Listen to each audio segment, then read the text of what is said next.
अगला सवाल जिहड़ा है ये वीर अकाल जोत सिंह होरां लाया है।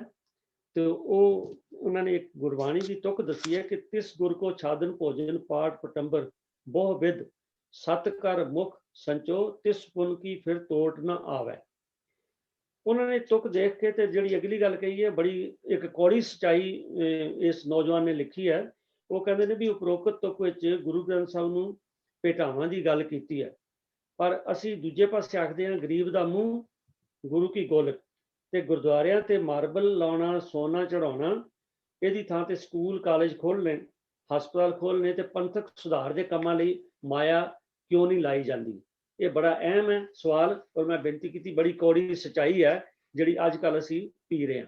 ਤੇ ਮੈਂ ਬੇਨਤੀ ਕਰ ਰਿਹਾ ਵੀਰ MP ਸਿੰਘ ਜੀ ਨੂੰ ਬਈ ਇਹਨਾਂ ਤੁਕਾਂ ਦਾ ਸਾਨੂੰ ਸ਼ਾਰਟ ਜਿਹਾ ਭਾਵ ਵੀ ਸਮਝਾ ਦਿਓ ਤੇ ਜਿਹੜੀ ਉਹਨਾਂ ਨੇ ਤੋਖਲਾ ਪ੍ਰਗਟ ਕੀਤਾ ਉਹਦੇ ਬਾਰੇ ਵੀ ਆਪਣੇ ਵਿਚਾਰ ਦੱਸੋ ਜੀ ਵੀਰ MP ਸਿੰਘ।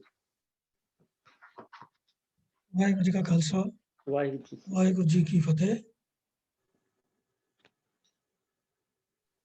ਜਦੋਂ ਵੀ ਕਿਸੇ ਗੁਰਬਾਣੀ ਦੀ ਪੰਕਤੀ ਬਾਰੇ ਸਵਾਲ ਆਉਂਦਾ ਹੈ ਅਸੀਂ ਹਰ ਵਾਰੀ ਹੀ ਇਸ ਗੱਲ ਦੀ ਬੇਨਤੀ ਕਰਦੇ ਹਾਂ ਕਿ ਪੰਕਤੀਆਂ ਨੂੰ ਸਿਰਫ ਇਕੱਲਿਆਂ ਹੀ ਵਿਚਾਰਨਾ ਸਫੀਸ਼ੀਐਂਟ ਨਹੀਂ ਹੁੰਦਾ। ਜਿਸ ਸ਼ਬਦ ਵਿੱਚ ਉਹ ਪੰਕਤੀਆਂ ਆਈਆਂ ਨੇ ਉਸ ਸ਼ਬਦ ਦੇ ਰਹਾਉ ਦੇ ਬੰਦ ਨੂੰ ਧਿਆਨ ਵਿੱਚ ਰੱਖ ਕੇ ਇਹਨਾਂ ਦੇ ਅਰਥ ਕੀਤੇ ਜਾਂਦੇ ਨੇ। ਉਹ ਇਸ ਸ਼ਬਦ ਜਿਹੜਾ ਹੁਣ ਆਪ ਦੇ ਸਾਹਮਣੇ ਸਕਰੀਨ ਤੇ ਨਜ਼ਰ ਆ ਰਿਹਾ ਹੈ ਰਹਾਉ ਦੀ ਪੰਕਤੀ ਹੈ ਸਤਿਗੁਰ ਹਰ ਹਰ ਨਾਮ ਦ੍ਰਿੜਾਵੈ हर बोलो गुर के सिख मेरे भाई हर भौजल जगत तरावै।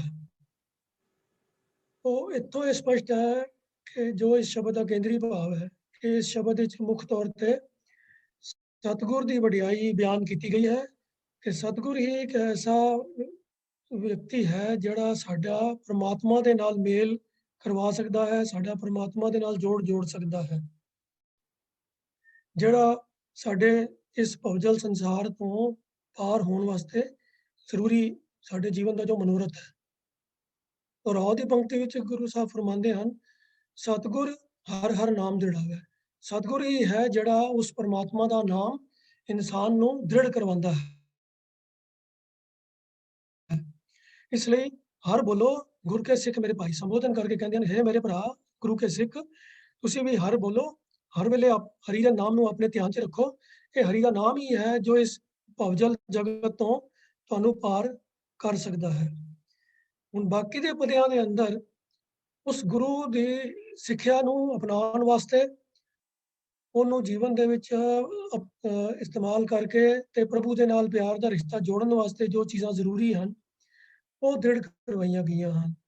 पहले पद च कहंदे हन कि जितने जी जंत प्रभ कीने तितने सिरकार लिखावै हर जन को हर दीन वडाई हर जन हर कार्य लावै। तो इहदे विच कहंदे हन कि जिहड़ा भी गुरु नूं पूजदा है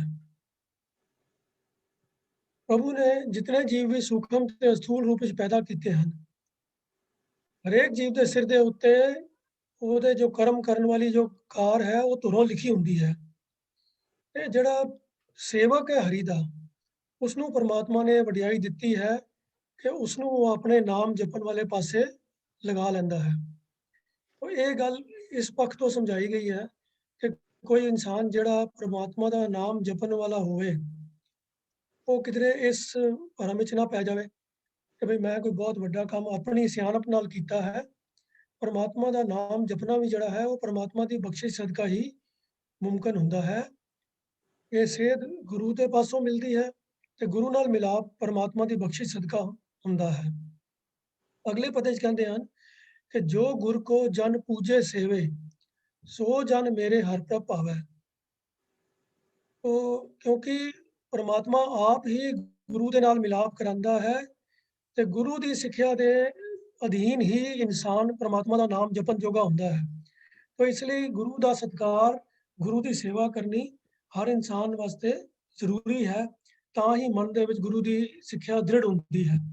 तो जो गुर को जन पूजे सेवे सो जन मेरे हर प्रभ पावै। जिहड़ा भी इंसान गुरु का सत्कार करता है ਉਹਦੀ चरण शरण विच रह के ਉਹਦੇ ਦਿੱਤੇ ਹੋਏ उपदेश नूं दिलों मनो प्रवान करता है ਉਹ ਜਨ ਮੇਰੇ ਪ੍ਰਭੂ ਨੂੰ ਹੀ ਪਾਉਂਦਾ ਹੈ। ਤੋ ਹਰ ਕੀ ਸੇਵਾ ਸਤਿਗੁਰ ਪੂਜੋ, ਕਰ ਕਿਰਪਾ ਆਪ ਤਰਾਵੈ। ਤੋ ਇਸ ਲਈ ਸਤਿਗੁਰੂ ਦੇ ਜਿਹੜੇ ਸੇਵਾ ਕਰਨੀ ਹੈ, ਇਹ ਆਪਣੇ ਆਪ ਵਿੱਚ ਹੀ ਪਰਮਾਤਮਾ ਨੂੰ ਖੁਸ਼ ਕਰਨ ਵਾਸਤੇ ਜ਼ਰੂਰੀ ਹੈ। ਤੇ ਪਰਮਾਤਮਾ ਨੂੰ ਵੀ ਚੰਗਾ ਲੱਗਦਾ ਹੈ ਜੇ ਕੋਈ ਸਿੱਖ ਜਿਹੜਾ ਹੈ ਆਪਣੇ ਗੁਰੂ ਦੀ ਸੇਵਾ ਕਰਕੇ ਗੁਰੂ ਦਾ ਆਗਿਆਕਾਰੀ ਬਣਦਾ ਹੈ। तीसरा पदा है, परम भूले अज्ञानी अंधले, परम फूल तुरावै, निर्जियो पूजै, मड़ा सरेवै, सब बिरथी काल गवावै। पर बजाए गुरु की शरण च पैण दे जगत विच ऐसे अनेकां अज्ञानी अंधले बंदे हैं ਜਿਹੜੇ मूर्ति पूजा आदि कर्म कांडां ਦੇ ਚ ਪੈ ਕੇ अपना जीवन ਜਿਹੜਾ व्यर्थ गवा ਲੈਂਦੇ ਹਨ। और जिवें अगली पंक्ति च लिखिਆ कि निर्जियो पूजै, आप मूर्ति की पूजा करते हैं। मड़ा सरवै, जिवें मड़ियां ते कबरां की पूजा करते हैं, उन्हां दे वास्ते गुरु साहब ने कहा कि सब बिरथी काल गवावै। उन्हां दे कीते होए सारे यतन व्यर्थ जाते हैं, क्योंकि इन्हां कंमां दे नाल परमात्मा की प्रसन्नता नहीं मिलती, परमात्मा दे नाल प्यार का संबंध नहीं जुड़ता। तो जो जीवन का असल मनोरथ है उस पासे कोई तरक्की नहीं हुंदी। तो इसलिए गुरु की सिक्ख्या के उत्ते अमल करना सब तो ज़्यादा जरूरी है। जो अगले पदे च हुण गल स्पष्ट की है कि ब्रह्म बिंदे सो सतगुर कही है, हर हर कथा सुनावै, तिस गुर को छादन भोजन पाठ पटंबर बहु विध सत्कार मुख संचो, तिस पुन की फिर तोट ना आवे। इस पदे च हुण गल स्पष्ट की है कि गुरु जड़ा है उसने आप परमात्मा की पछाण की हुई है। परमात्मा नाल उहदा अपना संबंध अठे पैर बनिया रहिंदा है। तो ऐसा ही गुरु है जो आप परमात्मा नूं जानदा पछाणदा है ते उस परमात्मा की कथा भी सुनांदा है, भाव उहदी वडियाइयां दे नाल सानूं जोड़दा है। तो ऐसे पूर्ण सतगुरु की जिन्नी सेवा की जाए उन्नी थोड़ी है। इस करके उस गुरु के उपदेश के अंदर विश्वास रखने वास्ते, उहदे नाल दृढ़ता दे नाल उहदे ते पहरा देने वास्ते ये जरूरी है कि उहदी शरण विच उहदी गल नूं मन्निया जावे और उहदी सेवा भी की जावे।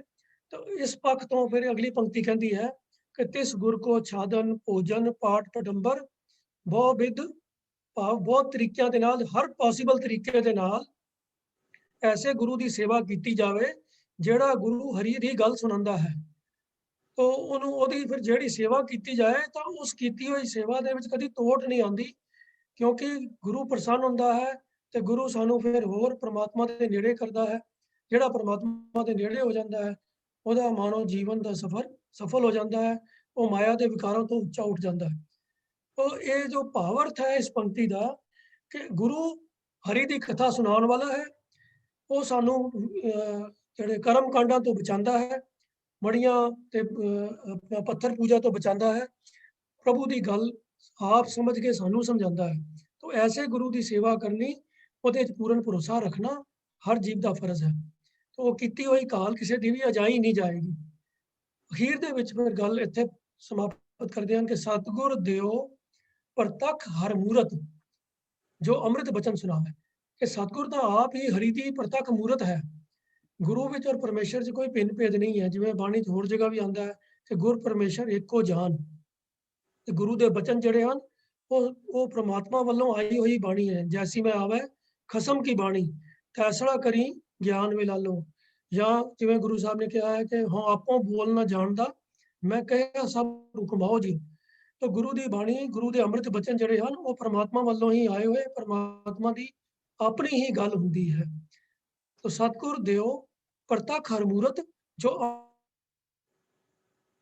अमृत बचन सुनावे, नानक भाग भले तिस जन के, जो हर चरनी चित लावे। तो हर चरनी चित लाने वास्ते गुरु की विचोलगी, गुरु की सिक्ख्या बहुत जरूरी है। गुरु के उपदेश के उत्ते दृढ़ता जरूरी है। उस दृढ़ता के वास्ते गुरु की सेवा, गुरु की शरण जाके उहदे हर हुक्म नूं खिड़े मत्थे प्रवान करना जरूरी है। तो उस पक्ष तो ये गुरु नूं भेटा करनी, गुरु की सेवा करनी हर तरीके दे नाल। वो जो सेवा की हुई है, गुरु ने भी कोई अपने वास्ते कोई अपने खजाने नहीं भर लेने। गुरु के जो उपदेश ने उन्होंने अंदर भी सारी सिख संगत के नाल वंड छकन का उपदेश है। रल मिल के सारे जो जिन्हों के कोल अपनी जरूरत तो ज्यादा है ਲੋੜਵੰਦਾਂ ਦੇ ਨਾਲ ਵੰਡਣ ਦੀ ਗੱਲ ਹੈ, ਤਾਂ ਜੋ ਗੁਰੂ ਦੇ ਖਜ਼ਾਨੇ ਜੋ ਵੀ ਭੇਟਾ ਜਾਂਦੀ ਹੈ ਉਹ ਸਾਰੀ ਸੰਗਤ ਦੇ ਭਲੇ ਵਾਸਤੇ ਇਸਤੇਮਾਲ ਹੁੰਦੀ ਹੈ। ਤਾਂ ਐਸੀ ਕੀਤੀ ਹੋਈ ਸੇਵਾ ਜਿਹੜੀ ਹੈ ਥਾਂ ਪੈਂਦੀ ਹੈ, ਉਹਦੇ 'ਚ ਕਦੀ ਟੋਟ ਵੀ ਨਹੀਂ ਆਉਂਦੀ। ਤਾਂ ਇਹ ਇਸ ਦਾ ਭਾਵ ਅਰਥ ਇਸ ਕੰਟੈਕਸਟ ਵਿੱਚ ਸਮਝਣਾ ਚਾਹੀਦਾ ਹੈ। ਤਾਂ ਆਸ ਹੈ ਕਿ ਗੱਲ ਸਪਸ਼ਟ ਹੋ ਗਈ ਹੋਵੇਗੀ। ਤਾਂ ਇਸ ਕਰਕੇ ਜਿਹੜੇ ਵਿਚਾਰ ਨਾਲ ਪਹਿਲਾਂ ਵੀ ਪੇਸ਼ ਕੀਤੇ ਗਏ ਸੀ ਕਿ ਬਈ ਲੋੜਵੰਦਾਂ ਦੀ ਸਹਾਇਤਾ, ਪੜ੍ਹਾਈ ਲਿਖਾਈ ਬੱਚਿਆਂ ਦੇ ਭਲੇ ਵਾਸਤੇ, ਉਹਨਾਂ ਦੇ ਰੁਜ਼ਗਾਰ ਵਾਸਤੇ, ਉਹਨਾਂ ਦੀ ਹੋਰ ਜਿਹੜੀ ਸਿਹਤ ਦੀਆਂ ਜ਼ਰੂਰਤਾਂ ਨੇ ਉਹਨਾਂ ਦੇ ਵਾਸਤੇ ਵਰਤਣੇ ਚਾਹੀਦੇ ਹਨ। ਉਹ ਸਾਰੀਆਂ ਗੱਲਾਂ ਹੀ ਗੁਰੂ ਦੀ ਸਿੱਖਿਆ ਦੇ ਅਨੁਕੂਲ ਹਨ। ਤਾਂ ਇਸੇ ਦੇ ਇਹਦੇ ਅੰਦਰ ਸਾਰੀਆਂ ਆ ਜਾਂਦੀਆਂ ਹਨ। ਤਾਂ ਇਤਨੇ ਹੀ ਬਚਨ ਪ੍ਰਵਾਨ ਕਰਨਾ ਜੀ। ਵਾਹਿਗੁਰੂ ਜੀ ਕਾ ਖਾਲਸਾ, ਵਾਹਿਗੁਰੂ ਜੀ ਕੀ ਵਾਹਿਗੁਰੂ ਫਤਿਹ। ਜੀ ਕੀ ਫਤਿਹ। ਧੰਨਵਾਦ ਜੀ MP ਸਿੰਘ ਜੀ। ਬੇਨਤੀ ਕਰਦੇ ਆ ਕਿ ਜਿਵੇਂ ਇਸ ਵੀਰ ਨੇ ਵੀ ਲਿਖਿਆ ਵੀ ਅਸੀਂ ਭਲੇ ਪਾਸੇ ਜਿਹੜਾ ਮਾਇਆ ਹੈਗੀ ਹੈ ਸਕੂਲਾਂ, ਕਾਲਜਾਂ, ਹਸਪਤਾਲਾਂ ਲਈ ਲੋੜਵੰਦਾਂ ਦੀ ਸਹਾਇਤਾ ਲਈ ਕਰੀਏ, ਬਿਲਕੁਲ ਠੀਕ ਹੈ, ਇਹ 'ਚ ਕੋਈ ਦੋ ਰਾਵਾਂ ਨਹੀਂ। ਪਰ ਦੇਖਣ ਵਿੱਚ ਆਉਂਦਾ ਕਿ ਪ੍ਰੈਕਟੀਕਲੀ ਜ਼ਰੂਰ ਇਹ ਜਿਹੜੀ ਇਸ ਸਵਾਲ ਕਰਤਾ ਨੇ ਵੀ ਕੀਤਾ ਔਰ ਬਾਕੀਆਂ ਦੇ ਮਨਾਂ 'ਚ ਹੀ ਆਉਂਦਾ, ਪਰ ਪ੍ਰੈਕਟੀਕਲੀ ਕਾਫੀ ਕੁਝ ਇਹੋ ਜਿਹਾ ਹੋ ਰਿਹਾ ਕਿ ਅਸੀਂ ਇੱਕ ਸੈਂਸ ਆਫ ਕੰਪੀਟੀਸ਼ਨ ਜਿਹੜੀ ਹੈ ਨਾ ਉਹ ਵੀ ਚੱਲ ਪਿਆ ਹੈ। ਗੁਰਦੁਆਰਿਆਂ ਦੇ ਵਿੱਚ ਆਪਾਂ ਵੱਡੀਆਂ ਵੱਡੀਆਂ ਇਮਾਰਤਾਂ ਬਣਾਉਣੀਆਂ ਔਰ ਉੱਤੇ ਬੜੇ ਬੜੇ ਸੋਨੇ ਲਾਉਣੇ। ਦੇਖੋ ਦਰਬਾਰ ਸਾਹਿਬ ਤਾਂ ਮਹਾਰਾਜਾ ਰਣਜੀਤ ਸਿੰਘ ਨੇ ਸੋਨਾ ਲਵਾਇਆ, ਪਰ ਉਸ ਤੋਂ ਬਾਅਦ ਇਹ ਇੱਕ ਹੋੜ ਜੀ ਚੱਲ ਪਈ ਹੈ। ਹੁਣ ਪਿਛਲੇ ਕਈ ਸਾਲਾਂ ਤੋਂ ਦਿੱਲੀ ਗੁਰਦੁਆਰਾ ਸਾਹਿਬਾਨ ਦਾ ਵੀ ਇਹ ਆ ਵੀ ਇੱਥੇ ਸੋਨੇ ਲਵਾਏ ਜਾਣ। ਦੇਖੋ ਗੱਲ ਇਹ ਵੀ ਕੋਈ ਇਹਨੂੰ ਵਿਰੋਧਤਾ ਦੀ ਗੱਲ ਨਹੀਂ ਹੈ, ਪਰ ਇੱਕ ਗੱਲ ਇਹ ਹੈ ਕਿ ਬਿਲਕੁਲ ਜਿਹੜਾ ਗੁਰੂ ਕੀ ਗੋਲਕ ਹੈ ਉਹਨੂੰ ਆਪਾਂ ਕਿਉਂ ਨਾ ਪੰਥਕ ਕਾਰਜਾਂ ਲਈ ਔਰ ਲੋੜਵੰਦਾਂ ਦੀ ਸਹਾਇਤਾ ਲਈ ਵਰਤਿਆ ਜਾਏ। ਹਾਲਾਂਕਿ ਵਰਤੀ ਵੀ ਜਾਂਦੀ ਹੈ, ਇਹ ਨਹੀਂ ਕਿ ਨਹੀਂ ਵਰਤੀ ਜਾਂਦੀ। ਥਾਂ ਥਾਂ ਤੇ ਲੰਗਰ ਲਾਏ ਜਾਂਦੇ ਜਿਵੇਂ ਅੱਜ ਕੱਲ੍ਹ ਜ਼ਰੂਰਤ ਹੈ ਜਾਂ ਹੋਰ ਵੀ ਹੈ, ਪਰ ਮਤਲਬ ਇਹ ਹੈ ਕਿ ਆਪਾਂ ਜੇਕਰ ਸਾਦਗੀ 'ਚ